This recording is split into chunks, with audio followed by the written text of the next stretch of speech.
presents Social Climate Change.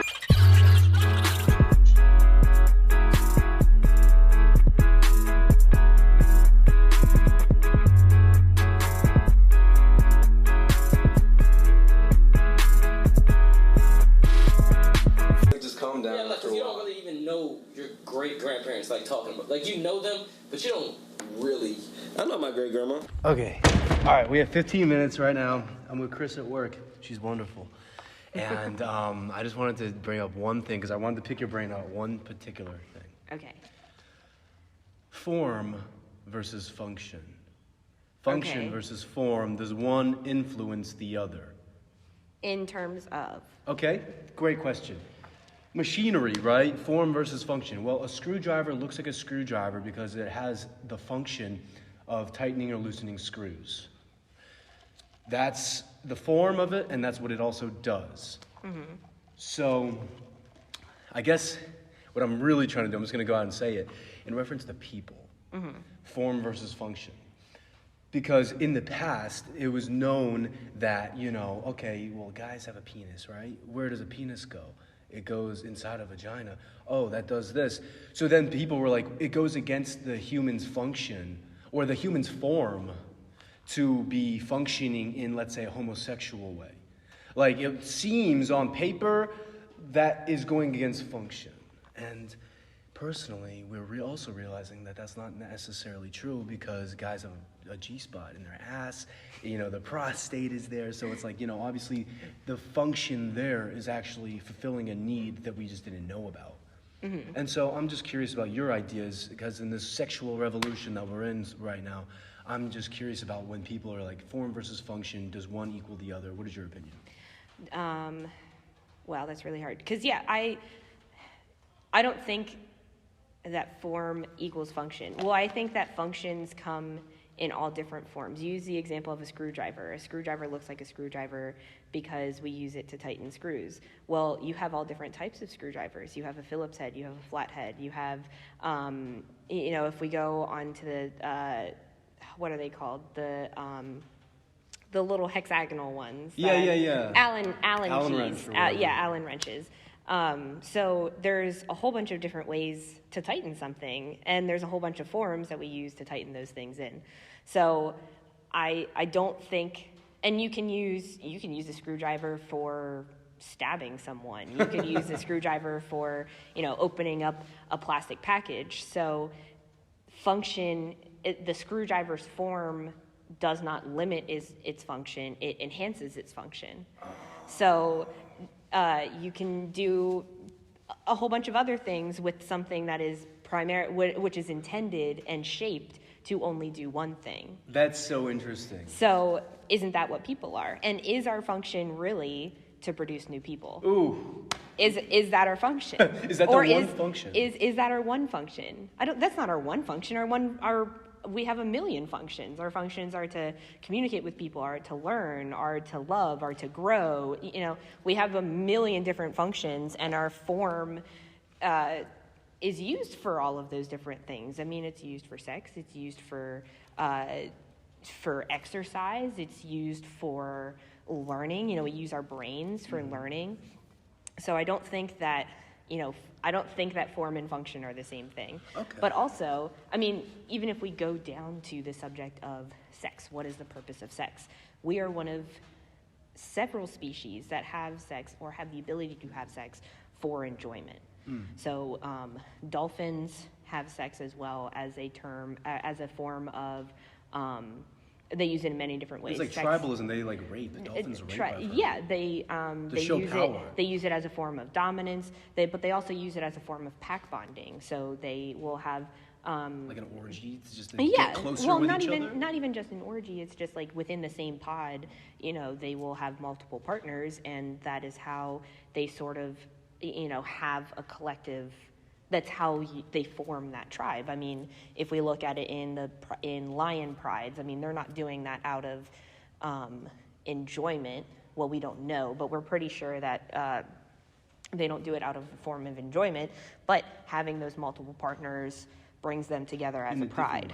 I think that's a very interesting analogy because it's like you say that we can also have sex out of enjoyment, and that kind of sets us apart from a lot of mammals. A lot of other animals, yeah, in general, and even when we have sex out of enjoyment, I mean, all the animals that we see that have sex out of enjoyment also have homosexual relations. Totally. I mean, I think one goes with the other because, like you said, you touched on a very interesting thing. Because if you separate sex from reproduction and just focus solely on sex as a term, as a way to experience others bonding as bonding or enjoyment, then it doesn't matter who you do it with because you're not doing it for the express purpose of reproduction. No, wait, but that in of the same breath is important because the bonding, you don't want to bond with everybody. Who you bond with is incredibly important. Who you bond with is incredibly important, but also having relationships with people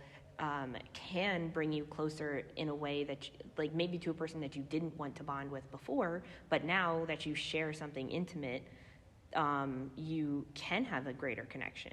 Yeah. I mean, I'm not saying go out and like bang people that you that you hate, but like yeah, wait, you pretty much just told me to go bang my enemy, which actually probably would help. Actually, yeah, because there's like a lot of like normally observed in a lot of like relationships in like enemy relationships is more sometimes normally like a greater level of sexual tension than it is anything else. Wow, I didn't know that, but that makes perfect sense. Oh, light's still off. Sorry, guys. But anyway, all right, really quick though. So I think one thing that's really interesting is what you just brought up is like function and form and all that. And we're like, well, sex can be used for different, there's many functions to sex. Like we were just talking about before. And we say it's out of enjoyableness. And yeah, maybe we're here to have a good time and have sex, but it's like we were also talking about those bonds that are created with these people. It kind of, it extends past the bedroom. And it's like, these people are close to you in life. And so I guess it's like you can say that it's just for enjoyment, but really those kind of connections, you don't know what could become of those. Yeah, exactly. You don't know if that person has a job for you. You don't know if like, you could hire them. You don't know what could happen after that. And so it's kind of like, to limit procreation to just to limit sex to just procreation. To limit sex to just procreation is one also like poo-pooing on procreation. You can create a lot in this world, and it doesn't always have to be another human. It's like, yeah. I think that one valuable person is better than a whole bunch of like neglected kids who no one cares about. Just if the parents don't do a good job. Anyway, kind of going on a tangent. But we're also the limiting sex to only procreation is taking power out of is specifically putting normally and how we have observed it in history is putting men before women. Why? So, in certain cultures, because in some cultures, being the woman is being powerful because you have the women are exalted in their position because they have the ability to actually carry life and foster life. But then a lot of other societies have turned it, our society, and these like abortion laws that we're having right now are treat turning a woman like a baby machine. a baby machine. We're not exalted to this level of you are close to godliness. Women in some cultures, women are close to godliness in the way that they're able to hold life. They're able to bring life into the world. I mean, not without somebody else, but they're able to actually foster that life as opposed to in like our culture specifically where it's just like pop them out so that way we can have more workers. Consumerism, yeah, I mean, capitalism. There's a reason why the divine feminine is called that, because the universe, they say the universe is always expanding. Well, the only thing in our conception that can create new life, like procreate, is a female. Is women, yeah. Is women, and it's just like, that's why they call it the divine feminine. The universe has to be feminine because it's always giving birth. Now, what does that mean? Like, guys have feminine parts of them too. I don't think that feminine means woman. And I think it's important to make that distinction. Well, I mean, we peg those things, like we put, those, like, we put certain actions into, feminine or masculine, those feminine or masculine categories. Everybody has that. Everybody has masculine and feminine energy in them. Everybody can be I think that's just humanism. Everybody can be a caregiver. Everybody can be the protector. Everybody can, you can do any of these things no matter what parts you have. It doesn't matter. Do you think that there's any like thing that, like, I don't even know, I guess feeling like you have to do something, and that to me is like really form versus function. Is like feeling like you have to do this because you look like just the societies before us look down. They're like, yeah, that's society. But then we also run into, you know, if we're talking about form and function, there is function. I mean, women and sometimes men do actually, when they hear a baby cry, they start lactating. really? Yes, there are women that, like, you know, that have had, if they have had children before, sometimes when they hear a baby cry, they will start lactating. Oh my God. That's a function. It's a natural thing to feel close. It's a for natural women to these. It is, but sometimes men experience But that's it too. sometimes they're outliers. I'm not saying they don't count, but but that's the thing. I wouldn't say an outlier. It's just these are things that happen. Our body is you know, our body runs off of chemicals. You're right. And, you know, those chemicals are there for a reason. You know, we experience love for a reason, so that way we care about other people, so that way we form these bonds with other people, and so that our race can keep going. That not necessarily out of like a procreation standard, but kind of. But I mean, yes, but also caring about another thing, that is caring about another part of your species, is how you further it. Because if you're not going to chemically form those bonds and care about other people, then you'll just kill off everybody else of your species, and that species won't continue. So it's an evolutionary trait that's there so that we actually further ourselves. Yeah. Having those chemical bonds with one another is there, you know, so that we actually, it's a built-in reward system. When you have sex, you release dopamine and serotonin, so that way, you know, you feel good in that moment, but your brain is also like, when I do this, I feel good, so I'm going to keep doing it.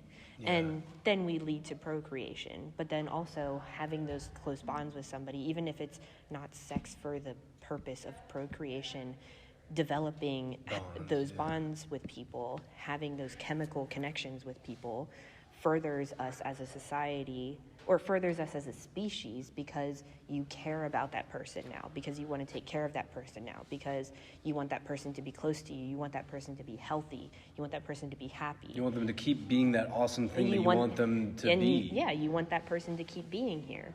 And so then you grow old together, you maybe raise another young person of our species, and our species keeps going because we have those bonds. Well, so do you think that it's innate in us to, kind of, so I guess I'm trying to touch on like the LGBTQ part of things. It's kind of like, I'm sure a lot of people feel kind of trapped in their form. Mm-hmm. It's kind of like they feel kind of trapped in let's say you're a woman and you start lactating when you hear a woman, or when you hear a baby cry, but then you're attracted to women. I could see someone feeling so messed up and feeling like they were wrong because they're like, wait a minute, the way that things are going, I can't physically have a baby with a man. But you can still have a child. Yeah, okay. I think that's a good. And it's just like people arguing with their body. It's like their brain versus their body. Like, wait, but my body's trying to lean me towards this, but I know that I should. I'm more drawn towards the idea of this. It's kind of like, See, but I think this is what separates us, or separates not just us, but every species that sort of has like this, the sex for pleasure thing. That's and this experience of like homosexuality. I think all of these species have understood that just because you cannot physically procreate yourself does not mean that you cannot help to raise offspring in a tribe. So, yes, just because a lesbian doesn't, they're like, you use that example and they're like, oh, well, I can't biologically have a baby with my chosen, maybe I'm not my chosen mate, but not necessarily that they're meant to or not. It's just they also realize we don't run solely off of our instincts, because if we ran solely off of our instincts, we would only have sex for procreation. Yeah. But we don't. So we realize that like sex for pleasure is good in terms of bonding, but also that procreation and carrying on our species' survival is not limited to only having sex with the opposite gender. We also realize that like, well, yes, but like sex with the opposite sex sounded like redundant. But when you know that, as we know that as a species, that we're not limited to just that in terms of child rearing, then you grow, because then you can have communities that take care of children instead of just two people. Yeah, it takes a village to raise a kid. Exactly. And so, and sometimes not all of those villagers have kids, you know? Yeah. Like, it's perfectly fine for, like, two homosexuals or, you know, pansexuals or whatever, for two people to raise a kid together that's not biologically their own. People still experience love for children that aren't biologically their own. So if the biological parents aren't able to take care of that children, then why is it bad for, we still have the function of wanting to raise somebody, whether you biologically have that thing or not. Yeah. Like, you still want to do that. So do you think that sexuality in general, because it sounds like, you know, we have this form function, but then what overrides all of it is our brain, is our preference. So I'm curious of what your opinion is of kind of these people, or anyone who just decides to label themselves. I'm one of them, but it's like any which way, because but to me, it's like whenever you label yourself anything sexualized, like if we're talking about sexuality, like, oh, I'm gay, oh, I'm straight, or I'm bi, or I'm pan, or anything, it seems like that's what you're saying is what your preference is. You're not saying this is my function, this is all I can do when it comes to sex, this is all I'm good at. But it seems like people are just referring to, this is what I enjoy, this is what I think I'm good at, and this is what I'm going for. Well, I mean, yes, but also, you know, we don't experience, we've had this conversation before, sometimes people just don't experience that attraction towards other people. Yeah, you said you're and asexual, right? Yeah. Do you still ascribe by that? I still do, and just because it's easier, I think the thing about labels is sometimes people, yes, can pigeonhole themselves into a label, and then they, you know, feel like they have to keep going because they have a name to keep. Yeah, but I think that as LGBTQA people, if we have already questioned our sexuality enough to get to the point of choosing a label that's not straight, that we will continue to question ourselves enough that we can possibly change those labels. And we understand that a label is just there so that we can help more easily so we can easily communicate with other people. Because if you say you're bisexual, I know that you have, or you know that you have the same experiences sexually as other people who have said that they're bisexual. So you can relate to that person. You know, not necessarily like I'm limiting myself to only bisexuality. It's you are making it easier. You're using language to make it easier to find people that think similarly to you. See, that's why sense. We use labels. And I think I love that. And Yeah. I think that you're so right. And I think somewhere along the lines it got confused. So I think these labels is so. First of all, so you can better connect with like-minded people, or so you can help discover yourself a little bit more. Okay. I know, so in the vein of asexuality, I used to think, so I didn't lose my virginity until I was 20. Was it by a man or a woman? By a woman, the first time. And then, I'm so questioning with that. How do you lose your virginity to a woman if you are a woman? Well, I mean, virginity is just a concept as it is. Okay, so like virginity, doesn't, because like the hymen is not actually something that like only reacts to rupture a penis, or well, even it's not something that you break through. It's it's not? No, it's just like sex education has wildly failed you, but it's failed a lot of people. The hymen is like it's not like a piece of skin that just like covers up the opening to the vagina and you gotta like punch through it. Like it's just a part of the muscle that like opens and contracts. So like the only reason, it will uncover, it doesn't even cover the opening of the vagina. Like it's just So it's not like a little flap? It's not like a little flap. It's not like, it's basically like this piece of skin. Some people have more of it, some people have less of it, some people don't have one at all. So just let me ask, can I get personal for a second? When you lost your virginity as a woman to a woman, does that mean she used a dildo, or does that mean that she ate you out? Well, my situation was just like fingering, but okay. But like, and that counts to you? Hold on, pause. All right, so we were talking about sexuality and shit. Okay, so the topic of virginity. my virginity. So, yeah, I count that as losing my virginity, because if virginity is just a concept anyway, then we're allowed to define it as we see fit, right? That's very interesting. What is the concept of virginity? So virginity in itself, I mean, that's the thing, is the word virgin means to be untouched. So how do we define that? The Greeks, when they were commonly referring to a virgin, they meant a woman who was not married. Oh, had nothing to do with sex. Had nothing to do with sex. The church turned it into not having vaginal penetration. Yeah, so which you had is all these why Christian girls doing anal. Like, yeah, exactly. So so then they're defining virginity as just vaginal penetration. And at that point, you're which kind of means just that, fooling yourself and just anyway. Sorry. Yeah, which then means that a man who has only ever had sex with a man would still be a virgin, right? If we're going by if we're going by a Christian definition of virginity. Yeah, no, you're right. Know? That makes sense. Or if we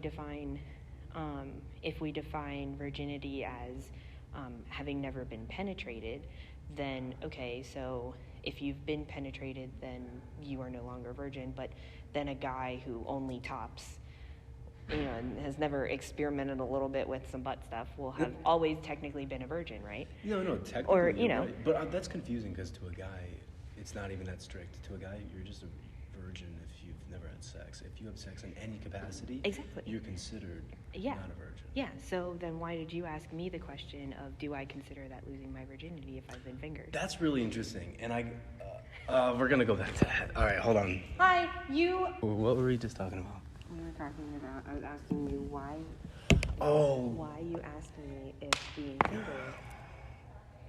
Okay, well, that's an interesting question, and I think that I'm going to say something wildly offensive, but it's not my feelings. It's just something that I've heard, and I really need to share it. So this is the guy's analogy of why they think they run the world. Okay. No, I know that the reason why you asked is because of the patriarchy. Like, you don't have to explain. Like, I know that you asked whether, like, fingering was losing my virginity to me because your concept of sex is different from my concept of sex. Yeah, no, you're totally. Oh God, we're going. Hey. All right, so you're not gonna enjoy this, but I just gotta say it. Okay.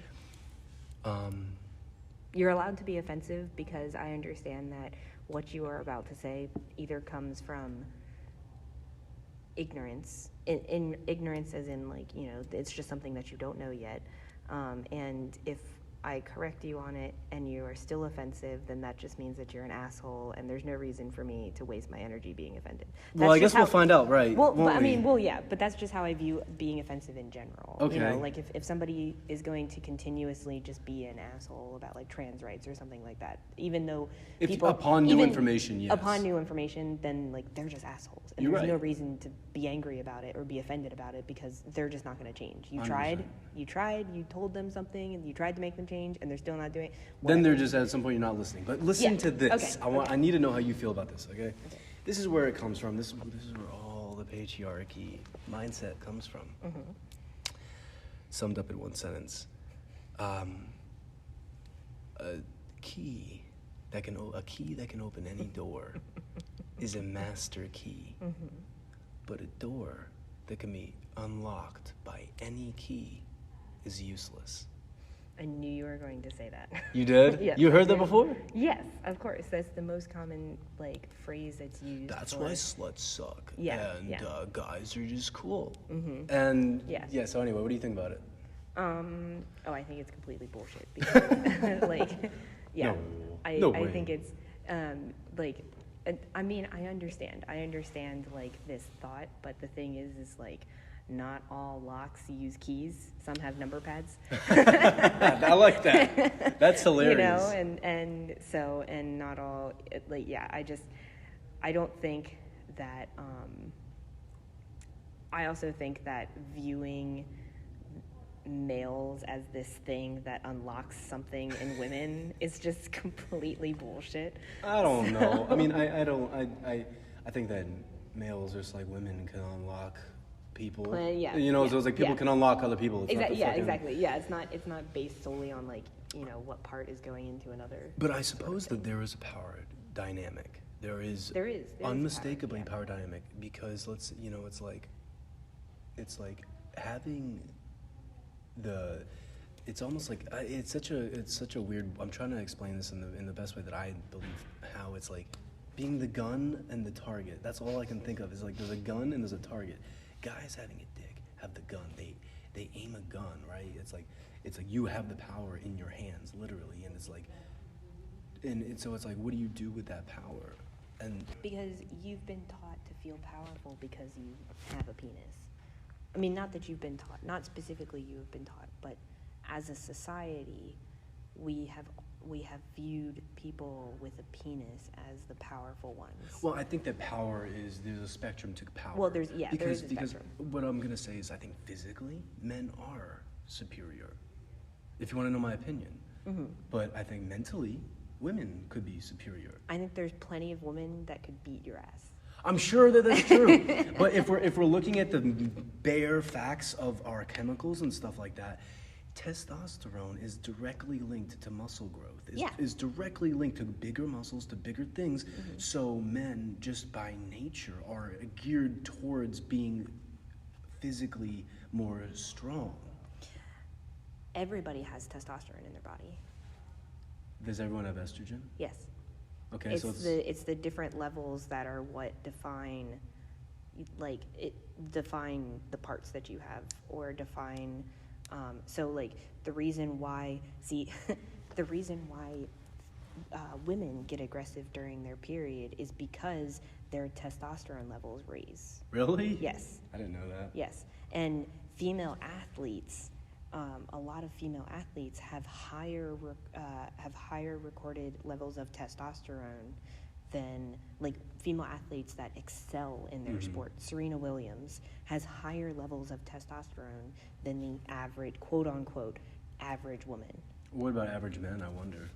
I mean, she's, again, there are males that suffer from low testosterone. What does low testosterone do? So later in their life, your testosterone levels actually will drop off. Yeah, I do know that. And so what does that do? That means that you have a lower libido. That means that you have, erectile dysfunction, or you can't retain muscle mass or stuff like that. So testosterone, it exists in everybody. You have estrogen and I have testosterone. It doesn't matter what our biological sexes are. But biologically, we're like, I guess it's like absolutes are important when beginning a thought. So it's like absolutes are important when to build upon things and to expand upon them. So I guess it's like, it's like a store that only opens for like ice cream, and then they realize they can make a good milkshake also, and then they just expand their itinerary or whatever. Mm-hmm. So I guess what guys, still the absolute of it, even though it's like as society's grown, it's obviously like spread apart, but the absolute of it is it seems at a time the function of a man was to be the physically superior one. So, and it doesn't mean, like, what I mean by that is just fucking stronger. Well, but that's what I'm saying is that not true that to you that like men are physically stronger and were created that way? No, that's not true. You don't think so? No. I think that it depends on the person. So there are plenty of women that just we work in schools, and you have seen there are little girls that tower over or look so much bigger than like some little boys. Mm-hmm. So it's not even just from a get-go, like from pop out as a baby. Male babies are stronger than female babies. You don't think that those are outliers, though? You don't think that those are kind of like the divergent? No. You don't think so? No, absolutely not. I think that like the human body is so different and so diverse that it is hard to really say that there's an outlier, because I think there's just too much of a spread of information. But also, this might also blow your mind. I am the base model. Yeah, no. Females are the base model. No, that's the thing. I get. Why do you say that, though? I agree. In the womb. In the womb, like, guys started off as women. Mm-hmm. Okay, now wait a minute. Since you want to just be bold and call yourself the base model, does that not mean that men are the newest model? No. Well, why? You called yourself the base model. Why aren't men the later model? Why aren't men the newest model? Because it just is a card's throw of how we develop. I don't know about that. I don't know. XXYY, right? That's the chromosomes. Women have YY. Typically, No, they have an XX. XX, and you have XY. Yeah. So wait, hold on a second. That means that we're diverse as hell. But then. That means that men are technically like trans. But then there are also, I forget the exact number, but there are a lot of other arrangements of sex chromosomes. Yes, I have heard that. There's XX, there's XXY, there's YY. Was that talking about your spirit? Is it trying to be like your spirit's femme, bro? No, it's just how DNA fucking works. It's just how, like, sometimes, there's more chromosomes and there's less chromosomes. Okay. There are ones that are like they are a single X. They don't have XX. It's not XY. Are it they is missing 1X. limbs? No. Oh shit. It's because those chromosomes are only determine. I mean, not really only. What do but they like make? they determine our genitals. Oh. And so, like, people can be born with both sets of genitals. People can be born with a penis and ovaries. People can be born with, with parts that, like, don't actually function properly because of other parts. We're born with appendixes, and we don't even use that shit. Yeah. So wait, but my thing is like, okay, this to me shows that, they say this is a man's world, and I'm not here trying to, like, tote that. I'm really not, but I'm just really curious because one thing that is so unequal when it comes to our abilities is this. If we're looking at, like, guys have an XY chromosome, women only have XX for the most part.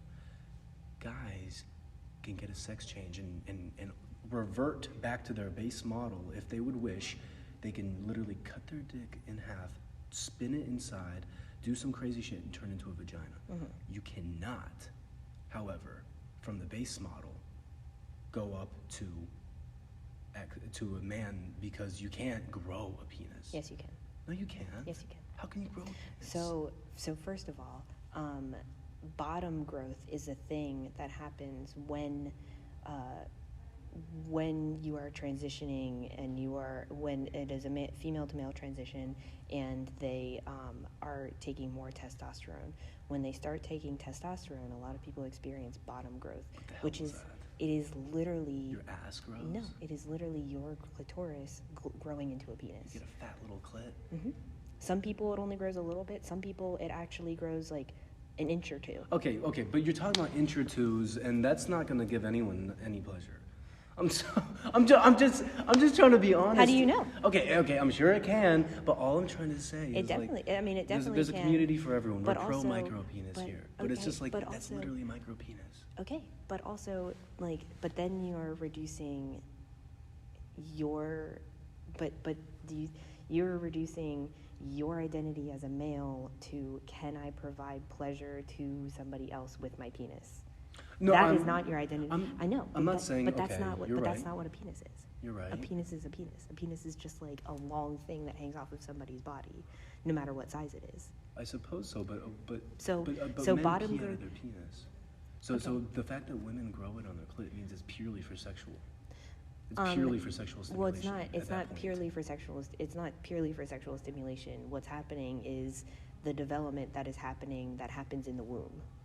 Yeah. So their testosterone levels ramp up because they're taking testosterone. So just like what would happen in the womb is your clit starts to grow into a penis is exactly what's happening to them. Now, they don't have the time and space like they do in the womb where suddenly their urethra is going to grow as well and it's going to it's not in the perfect conditions anymore. But surgeries do exist for that to happen.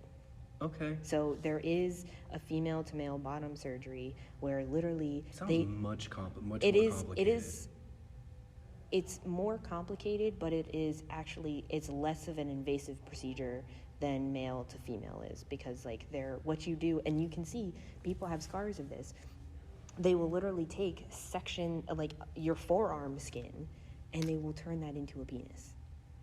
and they put a little inflatable pump in there, and they basically, you have like a permanent catheter that goes into your urethra, so you can pee out of it, and it has a little pump inside, so you can pump it up and get an erection.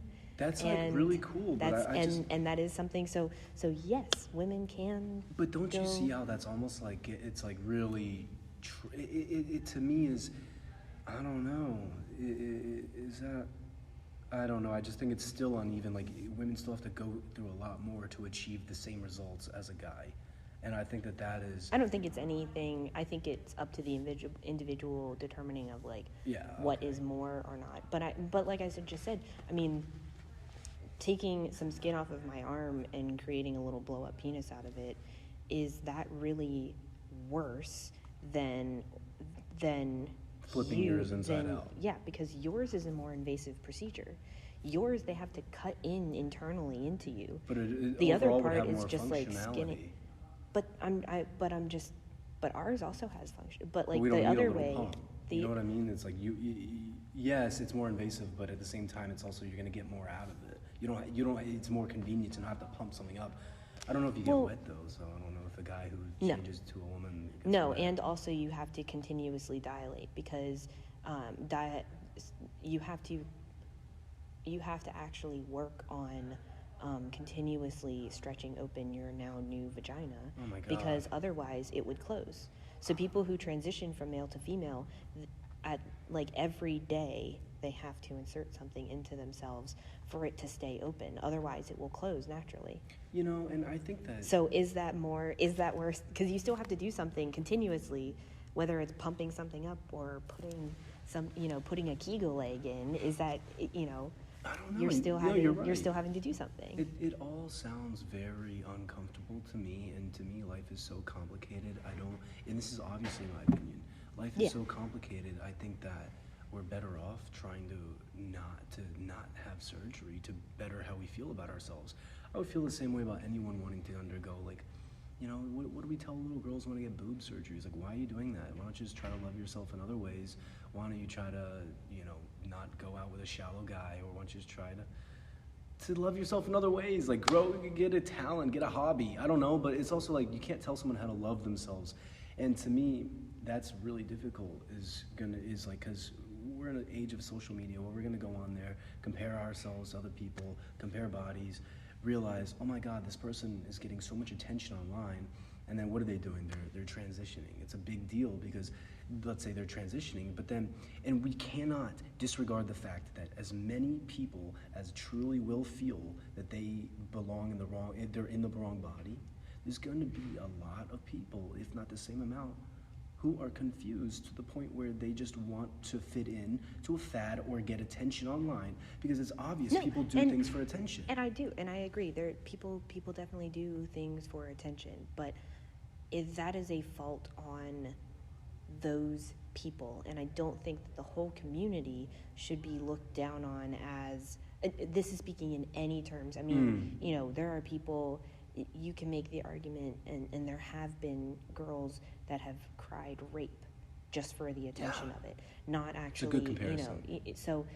But that does not devalue rape victims, just like that does not devalue actual experiences from actual trans people. Those people that are like, oh, I'm just doing this, this is cool and I want attention and I want to jump on board this trend. Those people are fewer and far between than what we actually think that they are. But I also think this, okay? I agree with you, but I also believe that when you're in a community that needed to be resilient, such as LGBTQ people, such as gay people, and all these people, you need to have some sort of, what was I trying to say? Sense of pride. But I'm worried that sometimes your pride overrides the right decision. When it's like, okay, you're part of this community, and it's like your pride to tell your story, but then you're like, am I gonna give my people a bad rap if I tell people that this really, like, I transitioned and it sucked for like the first 5 years, and then I got into it? It's like you're gonna have a lot of people who feel like they just have to force a smile, because their people are gonna be like, dude, you're giving us a bad name.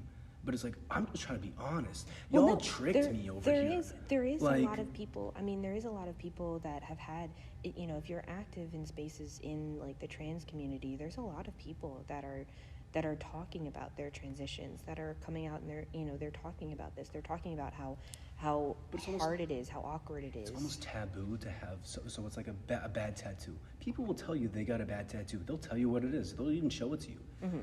But if you transitioned and you regret it, you're rarely going to hear that story, because that person is still enveloped in their lie, trying to make themselves feel better. But at the end of the day, if you make a bad decision, you make a bad decision, and it's like you're going to have to get over that. But that's but do you see why people are going to be reluctant to be honest and to tell other people, because they're going to be like, no, it's great over here and smiling while dead inside? But it's like, that's a fault on the community the for community. not being honest. That's Because a then fault. they get mad at Well, other people. yeah, Like, why are you telling them that we're like this? That's a fault on the community for not embracing everybody. Yes. And so, you know, and again, because this is still like outliers in this community, because plenty of the community is so supportive of growth in any way. The more you grow, the more outliers you'll have. If you transition and you regret it, there are so many people in the community that are perfectly fine with that are okay with that and talking about that. But the only person I've seen who regretted it, he was chastised. He was like, the LGBTQ people have so much shit that they got to deal with, so much internalized depression, outward depression. Mm-hmm. They're like, we don't need someone who's adding fuel to the other people's fire. No, man, what are you doing? You're saying the wrong thing. You got to go preach that this is great. When and I understand that, and that's a fault in the community. We're not a group of freaking people.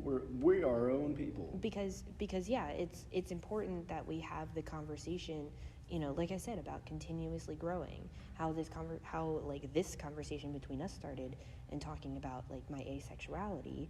I didn't start off as asexual. I started off with that label. Started off not calling myself anything, because I didn't know what I was. And then I was like, well, you know, from talking to people, I was like, well, I guess bisexual fits, because I really don't care who I'm with. Mm-hmm. And then later, you know, still continuing to think on that and still continuing to talk to people, I realized, wait a second, I'm talking to all these people that call themselves, you know, asexual or demisexual or gray sexual. There's an asexual spectrum. Jesus. And so I've been talking to those people, and I realized, wait, I actually think that I'm pretty sure that like what I have been referring to as like sexual attraction has just been romantic attraction. Like, so having those conversations with other people can open up your brain to thinking about those things, to questioning those things. You're right, but if no one talks about the issues that are really there, then no one's going to heed the warning. No, and the conversations that I have seen recently are trying to be more open about specifically transitioning, about the surgeries that happen when you transition, the maintenance of those surgeries. I want to hear about the people who started hormones and then stopped them. Mm-hmm. I want to hear about those people. Yeah, because I think that it's important to have people have. It's a natural thing, and I just want to hear people go who decided against it before they started, or they started and then decided against it. Because that's an important side of the story. Mm-hmm. Wait, specifically though, I think I want to bring it back to your story, if you don't mind going personal again. Okay. So you say that you're asexual, but then you say that you lost your virginity to a woman. What was that experience like? Did you, more specifically, get wet? Did you lubricate? Did you get wet? Yes. So it's not to say I still have a libido. I still experience need. Okay. You know, I still experience being, you know, horny. But it's just not. So I use this analogy of like a refrigerator. Okay, let's and hear hunger.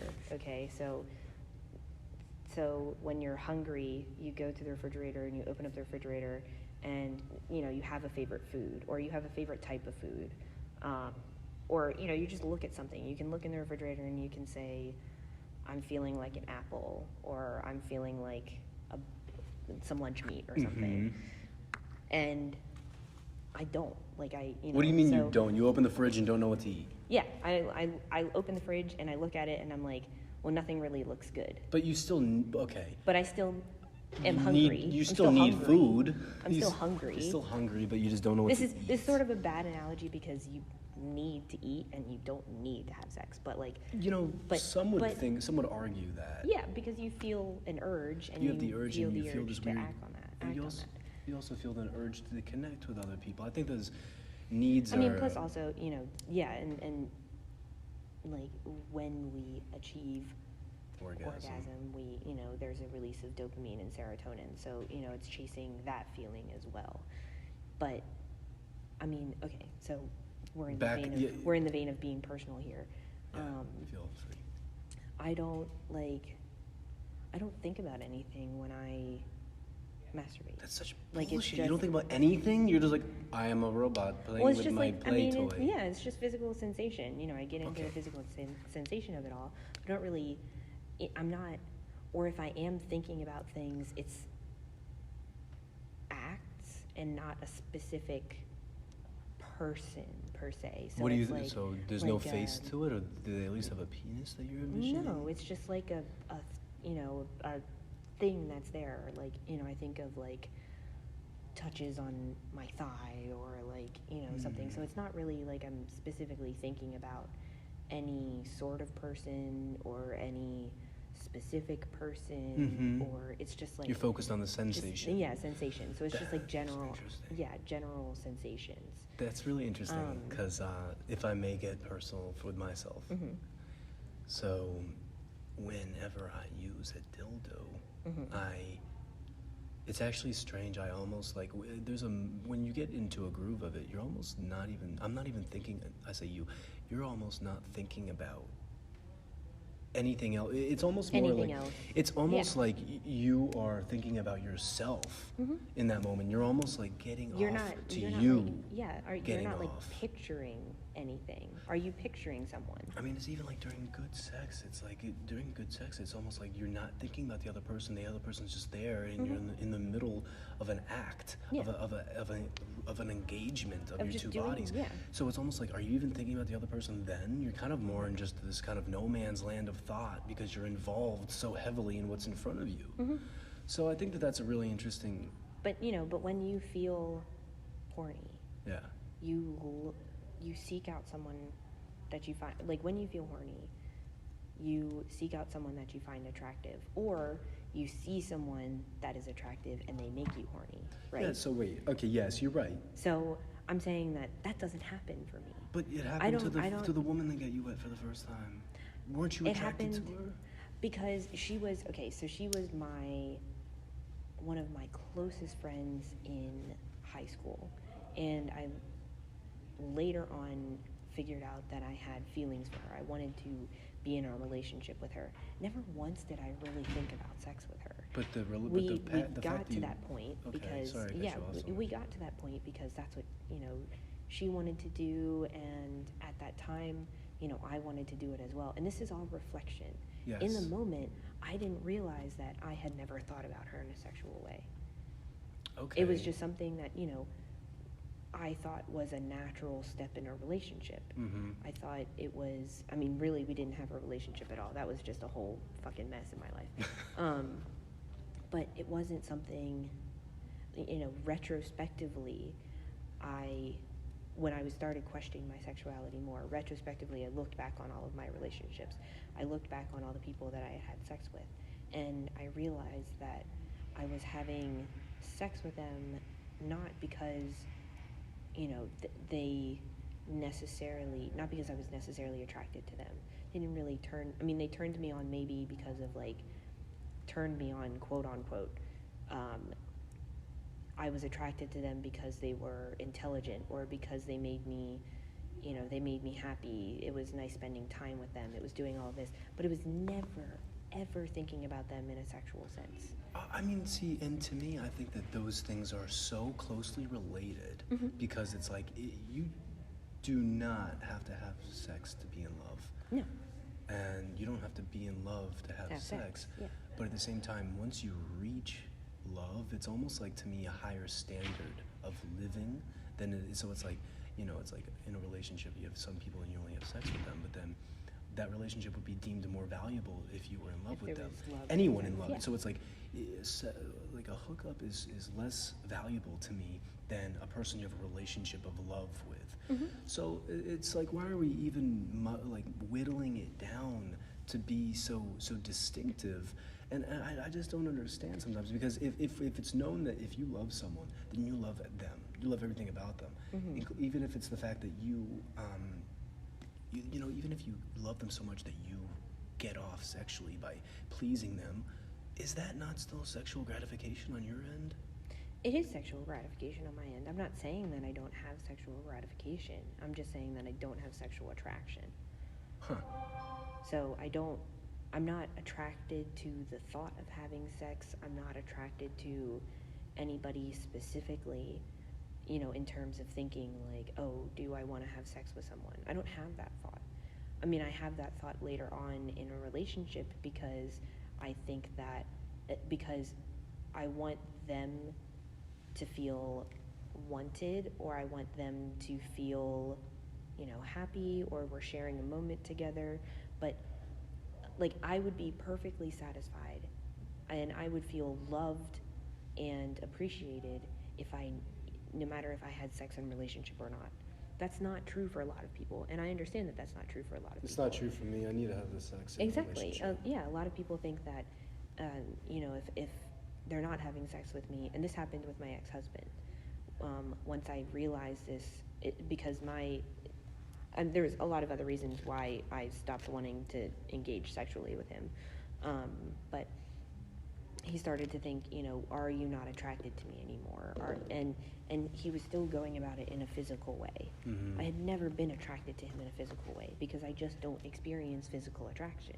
That's really I interesting. had been attracted to him for other things, for his mind, for him wanting, Was he funny? the way. Did he have a sense of humor? Yeah, he was funny. He had a good taste in music. I thought that he was able to have these open and honest conversations. He couldn't actually have these open and honest conversations. But, I was attracted to him for that, and he made me feel comfortable. And then I felt okay sharing that intimate thing with him, even though I wasn't really interested in it.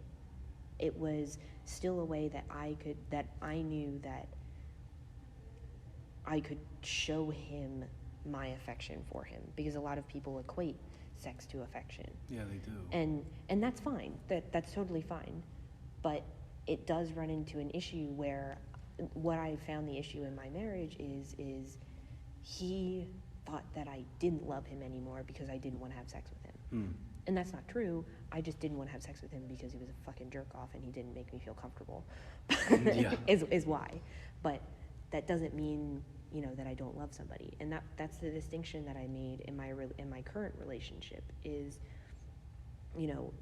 this is something that we can do together. This is something that I enjoy doing for you, doing with you, but because I feel comfortable with you and doing that with you, not necessarily because it's something that I'm thinking about all the time.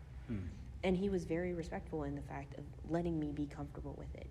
I mean, it took, I think we were dating for like a month and a half before we even got to the point of being like any sort of sexually involved with each other, because I had to work up to feeling that comfortability with him in order to even want to engage in that.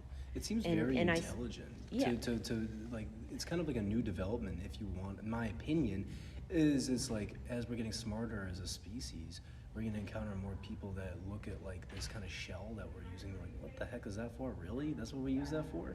Huh. Well, I kind of feel like doing other things with my life, so y'all can worry about playing with yourselves while I'm going to go fly a plane. Or it's like just things like that, and it's like, I don't know where it is. yeah. The bag, I think. Like sex or whatever. So it's like it seems like now people are becoming less sex oriented because a simple organism reproduces, and that's its sole function is to reproduce. We're becoming more of a complex organism, more intelligent one, where its main purpose is not reproduction anymore. So therefore, it's like a lot of people, such as yourself, are not like, it feels like you're almost biologically geared to be a thinker. seems like you're biologically geared to be something different than just a childbearer. And I think, see, the or a thing child is, rearer. yeah, and I think this is an evolutionary trait, but it's not something new. I think that there's always been asexuals, there's always been gay people, there's always been lesbians. It's just either they haven't had the language to talk about it, explicitly, like they haven't had education. Like, the education or just the language, literally, like the language. Yeah. There's not actually the words in that language. There's tribes in Africa that don't even have a word for happiness. Yeah. Because they're like, what is that? We're focused on food, man. Do you have any fucking food? Or, what do you mean, are you happy? I'm hungry. Like, it's like, and so they don't even have a freaking word for it because they're like, what's the need? So the like asexual is a new word, and bisexual, like all these different sexualities are coming out, and all these labels are coming out, and it's just us developing language to be able to have conversations about this. So I think that it's always been things that have been around. You see maybe Plato and, well, not, depending, maybe some philosophers were actually asexual. And, sure. People were just like, Sure, they were just... many of them were gay. Yeah, many of them were probably gay. Well, but, gay or whatever, they definitely dabbled. But That's yeah, what I because love about them. free thinkers, like I said, people who think critically are the ones that question these things. People who think critically, if you're going to think critically about the universe, or our place in it, like our place in it, if you're going to think critically about about animals or anything else, if you're going to have any sort of critical thought, you're going to start criticizing yourself. Yeah, that's true. You're going to start thinking critically about yourself. You're going to start looking at yourself, and you're going to start picking those little pieces apart, picking out, what does sex mean to me? What does love mean to me? What does this mean to me? What does that mean to me? And then we're going to start developing these terms, and we're going to start being able to have these conversations about them. So I think, these things have always existed, and I'm not saying that asexuals are more intelligent or whatever. I'm not saying that. I low-key as much think as so, but... as much as I would hair flip to believe that, but no, I think it's just maybe there is a purpose for all of these things. Maybe there is a purpose for asexuality. Maybe the purpose is to be the thinker of the society. Yeah. And that is the purpose. Maybe. And then it's like, even with the homosexuals, it's like, think about there's They knowledge raise- and oppression, first Yeah. of all. There's so much knowledge that you understand when you're oppressed. And so it's like, hold on one second. Very advantages to Oh yeah. Well, Yeah. there was so many so it's like there's knowledge and oppression because when there's more constrictions around your lifestyle, you're gonna have to think of more creative ways to live and to feel your truth. And so it's like sort of like how if you were gay back in the day, you had to be a little bit more sneaky. You had to be a little bit more smart to save yourself trouble. You had to be smart to avoid the freaking apes who wanted to kill you, like what I mean by the other guys, other men mostly. And so it's like you were, as an evolutionary trait, if you were gay in the past, it forced you to be more creative and smart. I like that thought process, but gays weren't always repressed in the past. Interesting. Because some cultures just viewed it as, there's a lot of cultures that don't have a word for, that they didn't view those people as different. Like they didn't give a shit. Okay. There's plenty of cultures that did that. Like what? Name one. So arguably the Greeks, but also theirs was about dominance. Well, the Greeks, okay, but it's a different one besides the Greeks. We'll go back to the Greeks. Yeah, let's see. I believe a lot of Native Americans didn't have, a lot of Native American tribes didn't really have a negative outlook on homosexual relations, just like trans people in their culture were considered at a very high, they were closer to godly status. They were considered more godlike than the rest of the tribe. Because our creator must be in touch with both sides immensely, right? Mm-hmm. So they were called two-spirit. Oh, So okay. I have the heard of concept, that. the concept of two-spirit, that's trans. It is, That's- but So that's also an issue. Is like so many people are going to want to feel special. So many people are going to want to feel two-spirited. So many people are going to want to be divergent. So many people are going to want this. So they're going to just be like, okay, why not? Everyone else did it, so I can do it too. Well, but if it's seen as normal, if there is no impression, if it's seen as normal, if it's seen as, if nobody gives a shit who you kiss or, fuck or whatever, then there's not going to be those people that want to be different because it's not different. I'm curious about the two-spirited thing. Does that mean that they were hermaphrodites? I think some possibly, But not all of them. It was just somebody who seemed like both. I think it's really cool, and I think that they, they sort of got a hold of their identity crisis enough to not have, or they didn't have the option of surgery. But at the same time, to me, I think that there's a lot, like I said, there's a lot of knowledge in oppression. There's a lot of knowledge that you experience from problems. How to get over the problem is one of them, Mm-hmm. How do you better yourself in new creative avenues because you can't hit the mainstream? So how do you get to your destination? And so it's kind of like, and so that's what I think that some trans people, or not even trans people, some people who wish to transition are trying to solve their identity crisis with a quick fix, or not even a quick fix, but a surface level fix, when their true issue is that it is internalized. Their true issue of identity, it's like, our souls aren't even like, our souls are like water and we're a cup.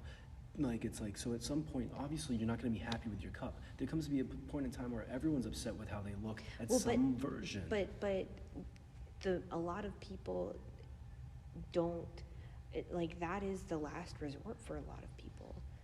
Most trans people do not go initially to surgery. They go towards, it's a process. They realize these things, it's this whole awakening thing, just like with my sexuality. At first I was like, there's nothing, I didn't think that I was different. Mm-hmm. That's the thing. The first thing is you sit there and you don't think that you're different. You think that everybody else thinks like you do. And then you realize everybody else doesn't think like me. Mm-hmm. And then you question, well, how am I different from everybody else? And then you make steps to feel more comfortable in that difference. So with trans people, they at first maybe don't think that they're different. And then they realize, wait, everybody else, is maybe prescribing to just gender norms, or, everybody else has these parts and I don't have those parts, but I thought maybe I should have those parts, or maybe not. But you question that, and then you think on that, and then you think deeper, and you think deeper, and maybe you do, you take steps to feel better in your own body. You maybe start dressing a different way, or you start acting a different way, and maybe you still don't feel right. So then you go towards hormone therapy, and so you start taking hormones to maybe start changing, because hormones, for a lot of trans people, hormone therapy is where they stop. A lot of trans people, whether for financial reasons or just for, basic reasons, they don't go all the way to transitional surgery. Or some people stop at just top surgery and they don't go towards bottom surgery, which is more intense. So, there's still this process of growing. They have done all of that thinking, and they have done all of that questioning, and they have found those creative avenues to try and feel better. And then they're those like, failed, those failed, and they're like, well, I have the ability to, now in this glorious day and age, I have the ability that surgery is an option. And like you said, sometimes people have that surgery and they don't like it. It's not what they want. And it's not what they want. And then they still have to question themselves. So they have that surgery and it's not what they wanted, and then they're still thinking about themselves. They then have to think, okay, so that's not what solved the problem. What is going to solve the problem? What is the problem? Mm-hmm. Yeah, that's the thing. What is the problem? But some people don't know that until they try all of those options. You're and right. I don't think it's wrong to try those options. I'm trying to save them a step, because it's like but that's the thing, is maybe it's not saving them a step. Maybe they've done all of the other steps, and that is the last thing that they can think of. You're right. And then once they have that thing, and they realize that wasn't the last step, then they have more thinking to do. That's a very, you're onto something with that. It's kind of like, if you're talking about the universe trying to excavate emotions from people and all we are little vessels of a piece of information that the universe didn't even know it knew, it's like, if that's the case, well then humanity's experience is going to expand a lot more. You're going to have a whole lot of people having a great time who transitioned, and you're going to have a whole lot of people who are not going to have a good time who transitioned. But overall, these emotional voids in the universe will be filled by us. It depends on where you want your energy to, what do you want your electricity to fill? What do you want it to fuel? What do you want it to go to? Or what you think, like, what ends up feeling the best for you. Like right now, I feel comfortable in my definition of asexuality. That doesn't mean that I'm not still thinking critically on my relationship to sex. It doesn't mean that I am, done thinking. It just means that right now, this is what fits me pretty well and is the easiest way that I can explain my experience to other people. And if there's a point where that stops being the easiest way, then I'll make the needed changes. I'll start reassessing that, again. But right now I feel comfortable. And I think, like, there's other things that I can focus on thinking about now. So, like, I've done all this thinking and I've come to this sort of conclusion with my sexuality. And that might not be the conclusion. It's just where I feel comfortable right now. And now there's other things that I got to think about. So, a placeholder for your soul. It's like, okay, this is a bookmark. I'm bookmarking here for my sexuality, but there's still other books that I have to read and other bookmarks that I have to put in. Nice. And I still might get to the end of those books, or I might not get to the end. Maybe I'll just give up on that book. But it's still, I still have room to grow. But it's also okay to sometimes take a break from growing. I'm not saying that you should ever stop growing, but maybe once you feel a little bit comfortable, it's okay to look at other things. Because if you think about it too, and I've heard a lot of conversations about this, and this is how I say that the LGBTQA community is constantly growing, and the people that are in the LGBTQA community are always questioning things about themselves. There are tons of stories of people who have come out as a sexuality, so they're like, okay, I'm a lesbian, and then they think that they found their definition. They're like, okay, I've done all this thinking and I've arrived to I am a lesbian, and they're fine with being a lesbian. They're like, okay, that's cool, let's start thinking about other things. And then they start thinking about their gender, and then they come out as transgender, and they're like, oh fuck, if I'm transgender but I'm still into women, but I transitioned, that means that I'm straight now. So then they have these thoughts about, their sexuality again. So okay, so we put a bookmark in, sexuality, we put a bookmark in for lesbian. Okay, cool. And then they think about gender and they're like, oh, I'm gonna put a bookmark in for trans. And then they're gonna think about sexuality again, and then they're like, oh wait, am I straight or am I pansexual? Gender is so stupid to me. Well, yeah. My thing is like, who you want to have sex with doesn't matter. It's not related to how you want to be perceived. And that's the confusing part to me, is there's people like, well, I ascribe to a certain gender. I'm like, well, what does that even mean? Like, what, you dress like a guy, but then like, it doesn't make any sense to me. But then you like have a limp wrist. What does that mean? You're feminine? Okay, so what does gender even matter? Well, gender doesn't matter. But again, we are. So how does someone consider themselves trans? I don't get that. Unless you have body dysphoria, feeling like you're in the wrong body, I don't think you're trans. I think you're just whatever the heck you are. Again, I think it's because we are, again, using labels to better relate to other people. If at some point, and hopefully society gets to this point, I hope we're transitioning towards this point. Where we don't need to show our sexuality on our sleeve anymore. Well, or show, our gender. when gender stops being a performance, because that's what it is right now. It's a performance. So what would make someone want to put on a different costume? It would because you want to be seen differently. Yeah. You want to be seen how you feel. Exactly. So I think once we get to the point where, you know, we don't have that Desire.